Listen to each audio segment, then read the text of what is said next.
역대하 1장은 다윗이 죽음을 맞이하고 그의 아들인 솔로몬이 왕위를 이어받는 장면에서부터 시작됩니다.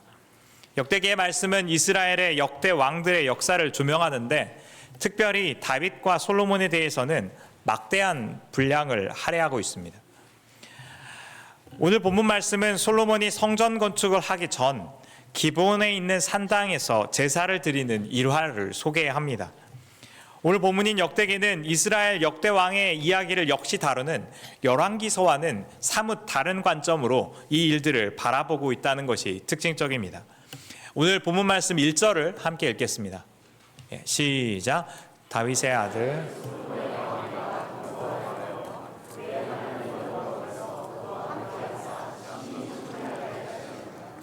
1절에서 솔로몬의 왕위가 그의 왕국에서 견고하게 세워져가는 모습을 시작으로 역대기는 솔로몬의 통치에 관한 이야기를 시작합니다. 아마도 이것은 솔로몬의 대적들과 다윗의 원수들이 제거되고 솔로몬의 왕권이 안전하게 되어가는 과정을 설명하고 있는 것일 겁니다. 하지만 역대기는 이 모든 과정을 매우 짧은 문장으로 요약합니다. 그리고 이 모든 과정에 대해서 본문 말씀은 하나님의 함께 하심으로 인해 일어난 일이라는 사실에 주목합니다. 심히 창대하다고 번역되어 있는 이 단어는 창세기 12장 2절에서 하나님께서 아브라함에게 약속하시면서 아브라함의 이름을 창대케 하시겠다고 말씀하셨던 단어와 같은 단어를 사용하고 있습니다. 하나님은 아브라함에게 함께 하셔서 그의 이름을 창대케 하셨던 것과 마찬가지로 솔로몬과 함께 하심으로 그를 심히 창대케 하십니다. 하나님의 함께 하심은 역대기가 주목하고 있는 중요한 주제입니다. 하나님의 함께 하심으로 말미암아 이스라엘 나라가 세워져 가고 그 이스라엘 나라를 어떻게 번성케 하시고 회복하시는지를 하나님은 말씀하고 있기 때문입니다. 2절에서 4절 말씀을 읽겠습니다. 시작. 솔로몬이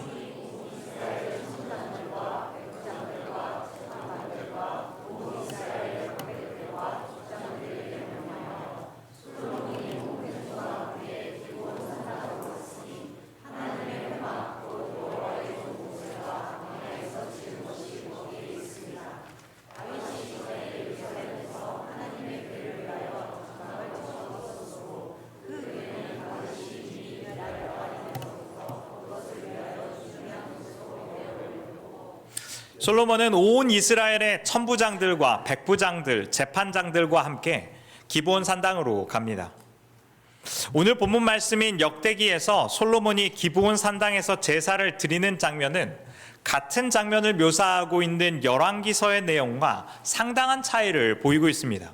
그리고 이 열왕기서와 역대기가 보여주고 있는 차이점은 솔로몬의 제사를 두고 다른 방식으로 어떻게 이해하고 있는지를 분명하게 볼 수 있습니다. 역대기상 3장 2절에서 4절 말씀도 같이 보겠습니다. 시작. 그때까지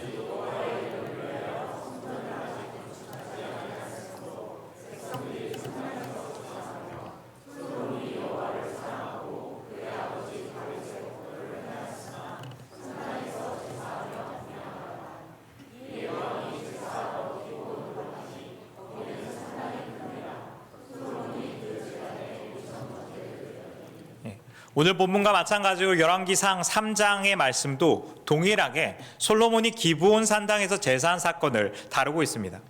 그런데 이 두 본문을 보면은 약간의 차이를 찾아볼 수 있는데 특별히 오늘은 두 가지의 주요한 차이점을 보고자 합니다. 첫 번째로 솔로몬이 기브온 산당에서 제사를 드렸다는 것을 바라보는 관점의 차이입니다. 산당은 영어로 하이 플레이스라고 번역할 수 있습니다. 산당은 문자 그대로 높은 장소라는 뜻이지만 이스라엘 백성들의 사적인 예배 장소라고 말할 수 있습니다. 신명기 12장에서 모세는 이스라엘 백성이 하나님의 약속의 땅 가나안에 들어가게 되면 하나님께서 정하신 한 장소에서만 예배를 드려야 한다는 것을 명령하고 있습니다. 그러나 이스라엘 백성들은 가나안 땅에 들어가서 산당에서의 예배를 지속했고, 산당은 이후에 우상 숭배의 온상으로 변질되고 이스라엘 백성의 예배를 타락시키는 원인 중 하나가 됩니다. 열왕기서는 이러한 신명기의 관점에서 하나님의 율법에 대한 순종과 불순종의 시선으로 왕들의 행보를 평가합니다. 이러한 열왕기서의 관점에서 솔로몬이 기브온 산당에서 제사를 드리는 행동은 부정적으로 평가될 수밖에 없었던 겁니다. 방금 읽었던 열왕기상 3장 3절에서는 솔로몬이 여호와를 사랑하고 다윗의 법도대로 행하였지만 산당에서 제사하여 분향했다라는 것을 예외적인 부정적인 행동으로 평가하고 있습니다. 이 해당 문장에는 라크라는 히브리어 단어가 사용되어져 있는데 이것은 only, but, however, except라는 뜻을 갖고 있습니다. 여러 영어 단어들은 이것을 except라는 단어로 번역을 했는데 직역하면 산당에서 제사하여 분향하는 것을 제외하고는 솔로몬이 여호와를 사랑하고 그의 아버지 다윗의 법도를 행하였다고 번역할 수 있는 것입니다. 솔로몬의 행위 중 예외적으로 산당에서 제사하는 것은 하나님의 말씀을 따르지 않았다는 것을 열왕기서는 지적하고 있습니다. 반면에 오늘 본문 말씀인 역대기서는 솔로몬이 기브온 산당에서 제사를 드릴 수밖에 없는 이유를 설명하고 있습니다. 기브온 산당에 하나님의 회막이 있었다는 사실을 그는 조명합니다. 여호와의 종 모세가 광야에서 지은 것, 즉 하나님의 성막이 바로 기브온에 있었다는 사실에 역대기 저자는 주목합니다. 성막은 이집트로부터 이스라엘 백성을 구원하여 내신 하나님께서 모세를 통하여 이스라엘 가운데 짓게 하셨던 그분의 장막입니다. 이 장막 안에는 언약궤가 있었고 하나님은 이 장막에 거하시면서 구름 기둥과 불 기둥으로 이스라엘 백성들을 인도하십니다. 이 성막은 이스라엘 가운데 하나님 그분이 함께 하신다는 사실을 나타냈습니다. 오늘 본문에서는 회막이라는 표현을 사용하고 있는데 회막은 온 백성이 하나님과 만나는 장소라는 의미를 가지고 있습니다. 현재의 상황은 언약궤는 다윗에 의하여서 기럇 여야림으로부터 예루살렘으로 이미 올려진 상태였고 현재 기브온 안에 있는 회막에는 언약궤가 없다는 것은 분명한 사실입니다. 하나님의 임재를 상징하는 언약궤가 현재의 회막 안에 존재하지 않다는 것은 성막이라는 표현보다 회막이라는 표현이 더 적절해 보입니다. 솔로몬이 지금 제사를 드리는 상황은 하나님의 성전을 예루살렘에 짓기 전의 상황입니다. 하나님의 성전이 없다면 이스라엘 백성 가운데 계시겠다고 하나님께서 말씀하셨던 바로 그 장소, 회막은 가장 합당한 예배 장소이며 하나님을 찾고자 하는 솔로몬이 마땅히 찾을 곳이 바로 기브온 산당이었다는 사실을 내포하고 있습니다. 역대기는 오늘 본문 말씀을 통하여서 기브온 산당에서 제사를 드릴 수밖에 없었던 이유들을 결국 설명하고 있다는 겁니다. 혹시 열왕기상 3장 2절에서 4절 내용을 보면서 역대기서와의 다른 차이점을 발견하셨나요? 유심히 보시면 열왕기서에서와 역대하의 두 번째 차이는 솔로몬이 기브온 산당으로 올라가기 위하여서 동반하고 있는 사람들에 관한 겁니다. 열왕기서에서는 왕이 제사하러 기브온에 갔다라고 간결하게 이를 설명하고 있습니다. 이것은 마치 왕이 단독적으로 혼자서 기브온의 산당에 개인적인 목적으로 하나님을 보러 간 것 같은 느낌을 전달합니다. 그러나 오늘 본문 말씀인 2절 말씀은 솔로몬이 기브온 산당으로 간 것이 자신의 독자적이거나 개인적인 제사가 아니라는 사실을 분명하게 나타내고 있습니다. 솔로몬은 이스라엘의 천부장들과 백부장들과 지휘관과 재판장과 그리고 온 이스라엘의 방백들과 족장들을 모아서 그들에게 명령하여 그를 대동하고 갔던 겁니다. 기브온 산당에서의 제사는 솔로몬 왕의 개인적인 신앙 경험이 아니라 국가의 모든 리더들을 대동하고 갔던 국가적인 회동이라는 사실을 부각하여서 보여주고 있습니다. 역대기는 기브온의 제사가 솔로몬의 리더십으로 말미암아서 온 이스라엘이 하나님 앞에 나오게 됐던 사건으로 묘사하고 있습니다. 5절에서 6절 말씀을 읽겠습니다. 시작. 옛적에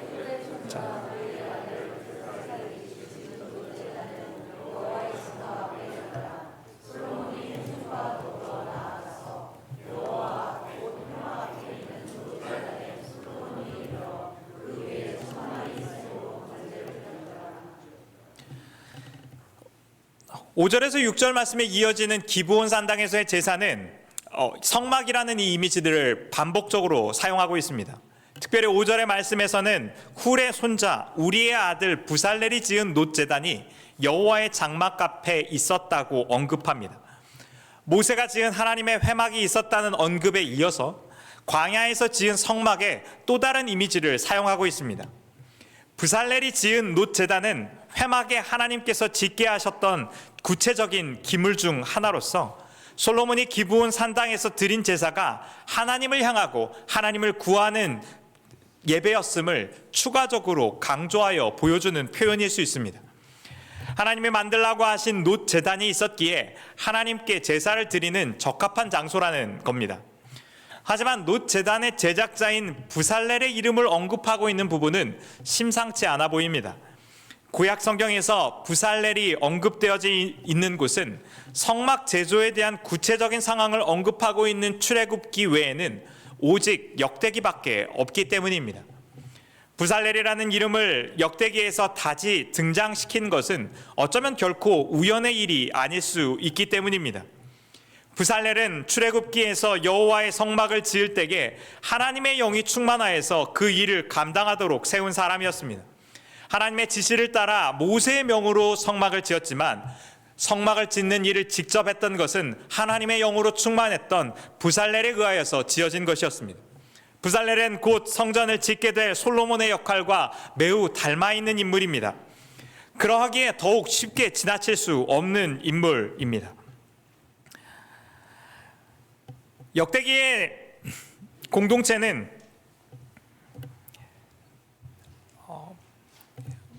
바벨론에 의하여서 멸망한 이후에 남유다가 다시 예루살렘으로 돌아온 이후에 기록되었을 것이다라고 많은 학자들은 보고 있습니다.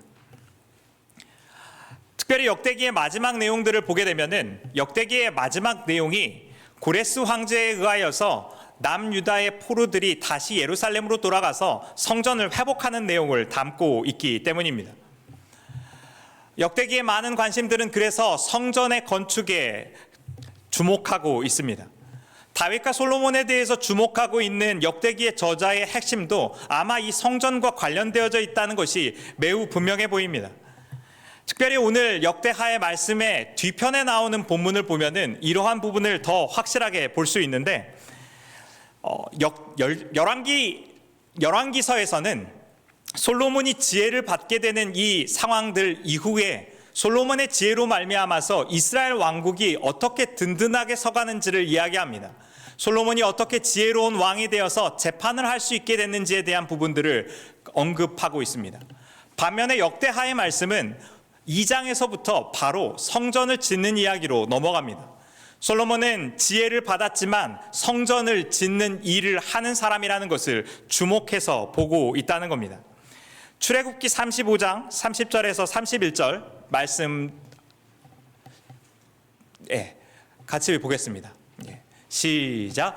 모세가 이스라엘 자손에게 이르되 볼지어다 여호와께서 유다 지파 홀의 손자여 우리의 아들인 부살렐을 지명하여 부르시고 하나님의 영을 그에게 충만하게 하여 지혜와 잠시 뒤에 보게 될 지혜와 지식이라는 단어가 이 부살렐에게 사용되어져 있다는 것을 우리는 볼 수 있습니다. 출애굽기 35장 30절에서 31절에서 하나님의 영을 부살렐에게 충만하게 하여서 지혜와 총명과 지식으로 성막을 짓는 여러 일들을 감당하게 했음을 출애굽기는 언급하고 있습니다. 하나님의 성막을 짓는 일들이 지혜와 지식이 필요한 일이라는 것을 주목하여서 이야기하고 있다는 겁니다. 그런데 오늘 본문 말씀에서도 지혜와 지식에 관련된 이야기가 나오고 있는 겁니다. 오늘 본문의 5절에서 부살렐을 이야기하고 있는 것은 바로 솔로몬이 제2의 부살렐로 하나님의 성전을 짓는 이 프로젝트를 감당할 사람이라는 것을 암시하고 있습니다. 단순히 하나님의 성막에 대한 이미지를 반복적으로 사용하는 것이 아니라 이것을 통하여서 하나님의 성전이 짓게 되는 일들을 기대하고 바라보게 하는 것이 이 본문 말씀의 내용이라는 겁니다. 5절 말씀은 솔로몬이 회중과 더불어 나아갔다라고 번역되어 있는데 여기서 나아갔다라는 번역은 다라시라는 단어를 사용하고 있습니다. 이 다라시라는 단어는 구하다, 찾다라는 단어로 영어로는 seek라고 번역할 수 있는 단어입니다. 5절에 솔로몬이 회중과 더불어 나아갔다는 표현은 솔로몬이 이스라엘의 온 지휘관과 지도자들과 회중을 모아서 하나님을 구하고 찾았다는 사실을 말합니다. 하나님을 찾는 곳, 하나님을 만나는 곳, 그곳이 바로 성전이고 성막이라는 겁니다. 솔로몬은 더해서 1,000마리의 희생을 하나님께 드립니다. 그러나 1,000마리의 희생은, 적은 숫자의 희생은 분명 아닙니다. 그러나 하나님은 그가 드렸던 헌신의 크기로 인하여서 그에게 나타난 것이 아니라는 사실 또한 짚고 넘어가야 합니다. 솔로몬이 하나님께 이전에 어떤 왕보다 많은 제사를 드려서 하나님으로부터 큰 복을 받은 것은 전혀 본문 말씀의 핵심이 아니기 때문입니다. 당장 역대상 29장에서 다윗은 숫송아지 1,000마리, 순양 1,000마리, 어린 양 1,000마리로 그리고 그 전제를 하나님 앞에 드렸다는 기록을 역대기는 말하고 있습니다. 하나님께 바쳤던 제사의 큰 규모나 많은 희생에 반응하여서 하나님께서 솔로몬에게 은혜를 베푸신 것이 아니라는 겁니다.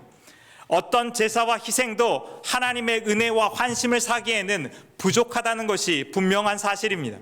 하나님 모든 것의 창조주이십니다. 하나님은 모든 만물을 소유하고 있는 것입니다. 그분을 위하여 우리가 드리는 어떠한 헌신과 희생도 결코 아까운 것이 될 수 없다는 것입니다. 오히려 솔로몬이 하고 있는 1,000마리의 희생은 자신의 가진 소유가 주님으로부터 났다는 그의 겸손한 고백이라고 보는 것이 더 적절해 보입니다.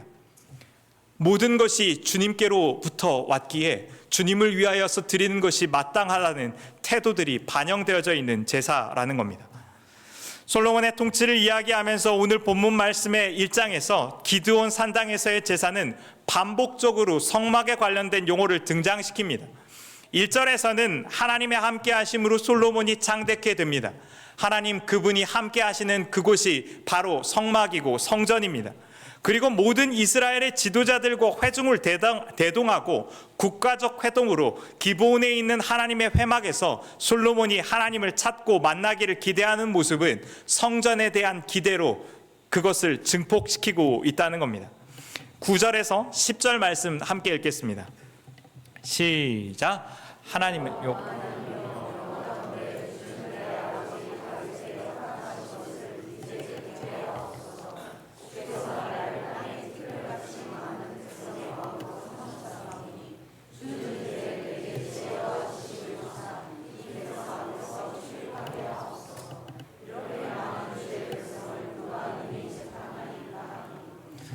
하나님을 구하였던 솔로몬에게 하나님은 그날 밤 나타나십니다.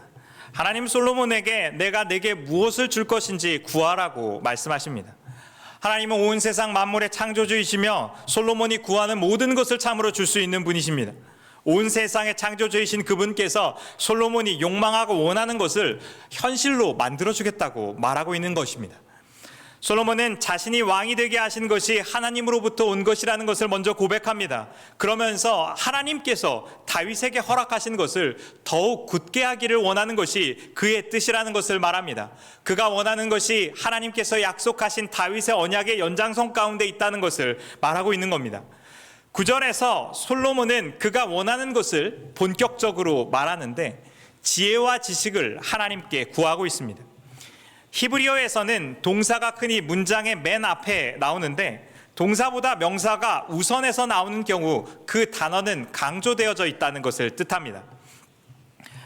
9절의 히브리어 원문은 지혜와 지식이 문장의 맨 앞에 와서 동사인 주다보다 앞서서 나오기 때문에 이 단어가 강조되어 있다는 것이 분명해 보입니다.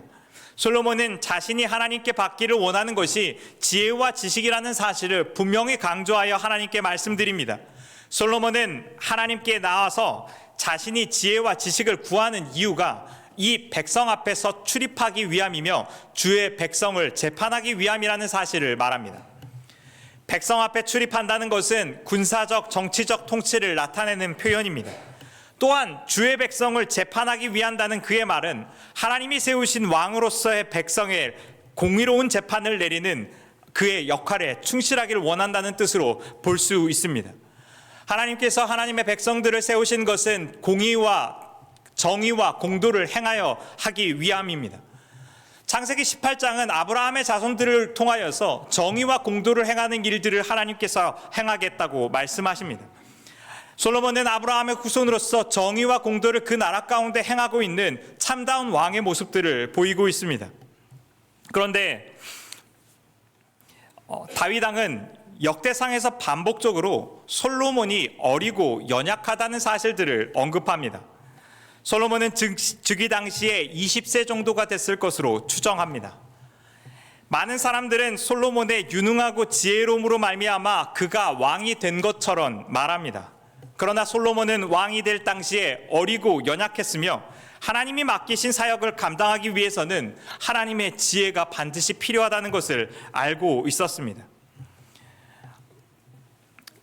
솔로몬이 지혜와 지식을 구했다는 사실은 사역에 대한 우리의 태도들을 한번 돌아보게 만듭니다. 우리는 사역과 하나님이 맡기신 사명의 자리에서 우리의 연약함을 느끼는 여러 순간들을 직면하게 됩니다.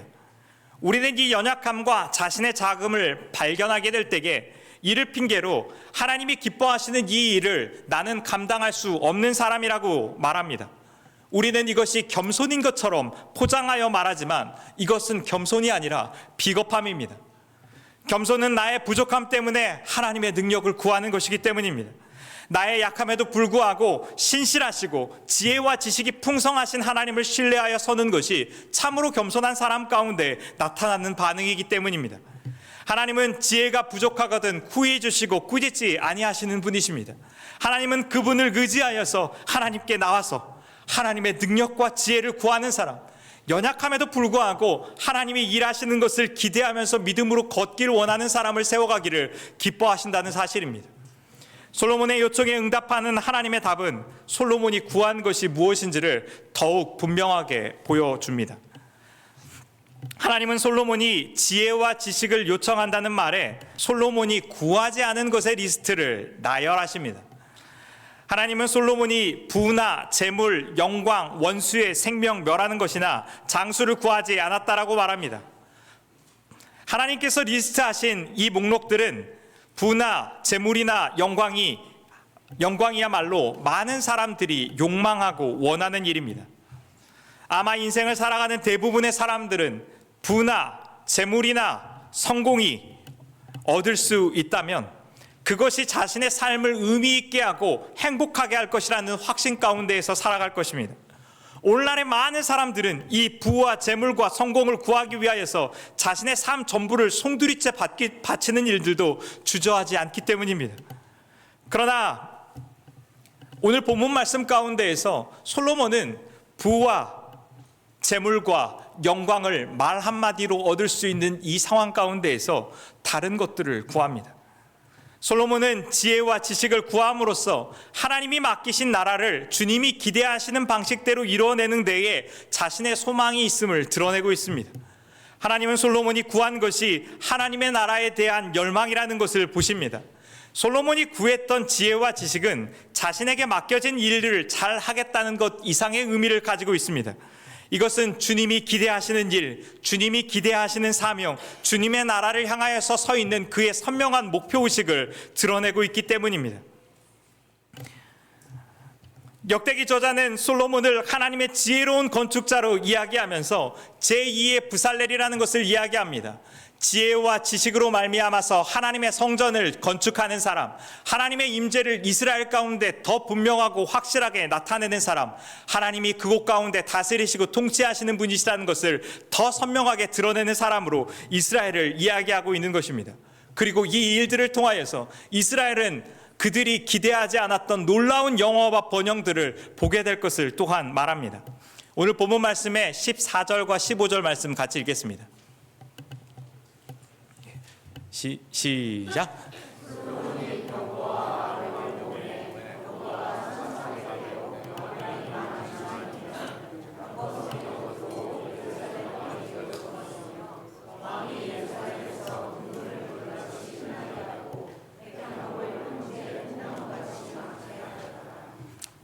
하나님은 솔로몬에게 지혜와 지식뿐 아니라 부와 재물과 영광을 주시겠다고 말씀하십니다.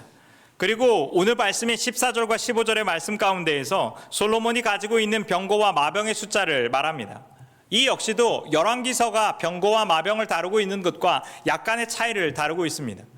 병거와 마병, 은과 금에 대한 이 묘사는 하나님이 주시는 언약적 축복으로서 역대기서에서는 다루어지고 있기 때문입니다. 은과 금이 예루살렘에 많아서 이 귀한 보석이 돌처럼 흔해질 만큼 흔해졌다고 말하고 있습니다. 하나님이 주신 축복으로 말미암아서 매우 귀중한 나무였던 백향목이 이스라엘의 평지에 매우 흔했던 뽕나무와 다름없이 취급받는 상황을 오늘 말씀은 이야기하고 있습니다. 하나님은 솔로몬이 부와 재물과 영광을 구하지 않았지만 주님을 따르는 사람, 하나님을 구하는 사람들 가운데 주신 언약적 축복을 이것을 통하여서 보여주고 있습니다. 이 언약적 축복은 솔로몬의 이름과도 잘 어울립니다. 솔로몬은 히브리어는 세 개의 자음을 어근으로 하여서 모음이 바뀌어서 단어의 의미와 용도가 바뀌는 식으로 되어 있습니다. 솔로몬의 이름을 구성하고 있는 자음은 한국말로 하면 시옷, 리을, 미음인데 이것은 샬롬이라는 어근을 기반으로 한 이름입니다. 솔로몬은 이스라엘 가운데에서 참된 안식과 평안을 가져오는 왕이라는 것을 상징적으로 보여주고 있습니다. 솔로몬은 하나님의 지혜로운 성전 건축자로서 하나님을 구하고 그분 안에 거함을 통하여서 영광과 축복과 안식으로 이스라엘 나라를 새롭게 지어가는 모습을 오늘 본문 말씀을 이야기하고 있기 때문입니다. 솔로몬의 이야기가 우리에게 던지는 메시지는 분명합니다. 하나님의 나라를 지어가는 비결은 하나님을 선택하는 사람들을 통하여서 이루어진다는 겁니다. 지난 금요 찬양 집회 가운데에서 이강택 목사님이 이러한 표현으로 이것을 말씀하셨습니다. 그리스도인들은 욕망이 바뀐 사람들이라는 겁니다. 그리스도인들은 하나님의 나라와 그의 유익이 목적이 되고 그분의 영광에 사로잡혀 살아가기를 욕망하는 사람들이 그리스도인이라는 겁니다. 오늘날의 교회가 하나님의 뜻 가운데 세워지지 못한 이유는 그리스도인들이 하나님의 나라를 열망하지 않기 때문입니다. 오늘날의 교회가 하나님의 진리와 질서 가운데 세워지지 못한 이유는 하나님의 나라를 구하지 않는 그의 백성들 때문이라는 겁니다. 오늘날의 교회를 이루어가는 근원적인 실패가 하나님의 나라의 가치를 향하여서 사람들이 서지 않았기 때문이라는 겁니다. 하나님의 나라의 가치를 가진 사람들은 자기 이름을 세우기 위하여서 교회를 분열할 수 없는 사람들입니다. 하나님의 나라의 유익을 가진 사람들은 자신의 시간과 재정과 삶의 목적이 주님께 온전히 초점 맞춰져 있는 사람입니다. 정의와 공도를 행하여서 그가 가는 곳마다, 그가 만나는 사람마다 예수 그리스도를 드러내기를 즐거워하는 사람들이 하나님의 사람들이라는 겁니다.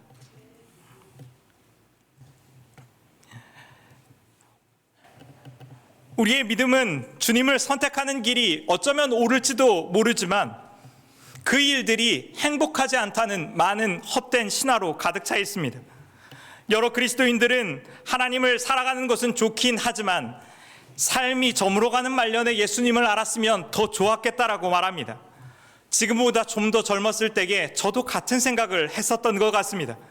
주님을 따라서 살아가는 헌신은 세상이 추구하고 있는 기쁨을 포기해야 하는 것 같고 이 희생은 내 삶을 주기에는 너무 아깝다는 생각을 했던 적이 있었습니다. 세상은 더 행복하고 즐거운 일을 선택하고 있는데 믿음과 순종은 내가 하나님의 나라를 위해서 욕망을 절제해야 한다고 말하는 것이 싫었기 때문입니다. 내 욕망을 따라서 살아간다면 내 인생이 더 행복해질 것이고 내 성공을 위하여서 내 삶을 헌신한다면 내 인생이 의미 있고 강력하게 될 것이라는 믿음들이 그 마음 가운데 있었기 때문입니다. 그러나 오늘 본문 말씀이 이야기하고 있는 것은 우리의 욕망이 우리의 삶을 구원하지 못할 것이라는 사실입니다. 우리의 욕망이 우리를 구원한 것이 아니라 하나님의 긍휼과 지혜가 우리의 삶을 구원할 것이라는 사실입니다.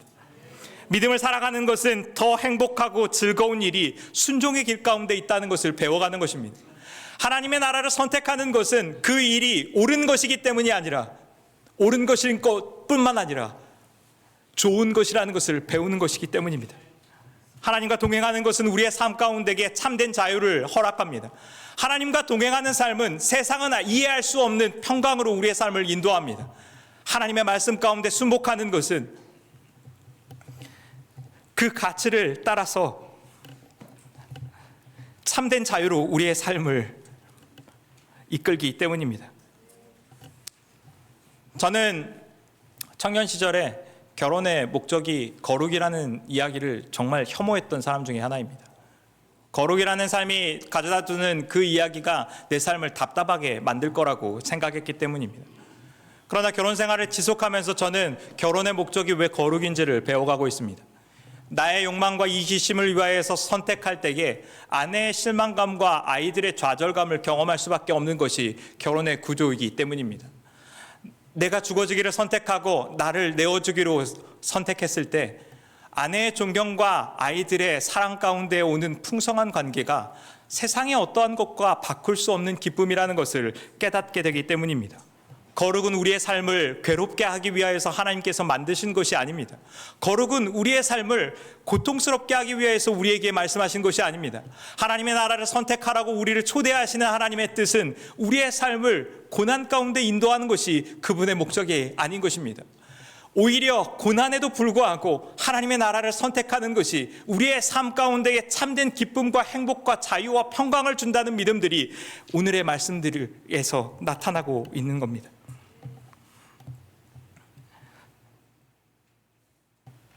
솔로몬이 하나님께 나아가 구했던 것은 하나님과 그의 나라를 구할 때 받게 될 축복과 회복된 그 나라의 영광을 상징적으로 보여줍니다.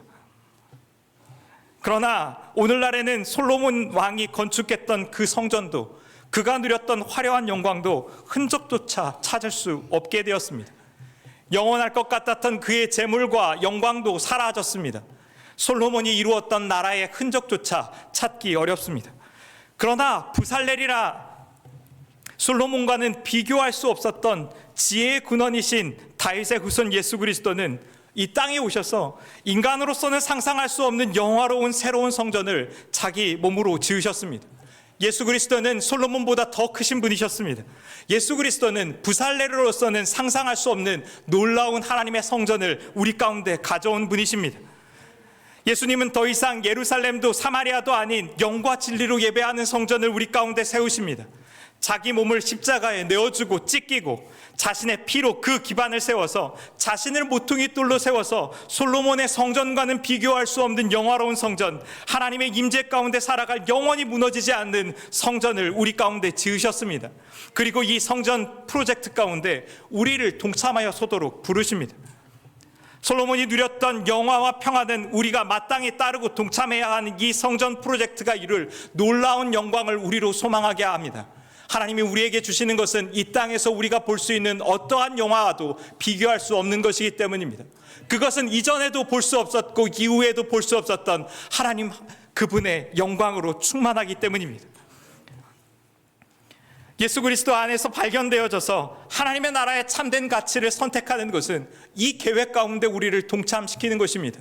먼저 그 나라와 그 의를 구할 때 이 모든 것을 더하시겠다는 주님의 약속이 우리의 삶을 인도하기 때문입니다. 믿음으로 이 일들을 걷지 않을 때 우리는 하나님의 축복과 영화를 보지 못할 것입니다. 그러나 말씀이 우리에게 분명하게 이야기하는 것, 주님과 동행하는 사람들이 우리의 삶 가운데 증언하고 있는 것은 주님의 나라를 선택하는 자들 가운데 우리는 생명과 참된 기쁨을 누리게 될 것이라는 겁니다. 예수 그리스도 안에서 발견되어져서 하나님의 그 참된 성전 가운데 동참하여 하나님의 나라의 의를 구하는 은혜가 저와 여러분 가운데 있기를 주님의 이름으로 축원드립니다. 함께 지어져가네 찬양하시면서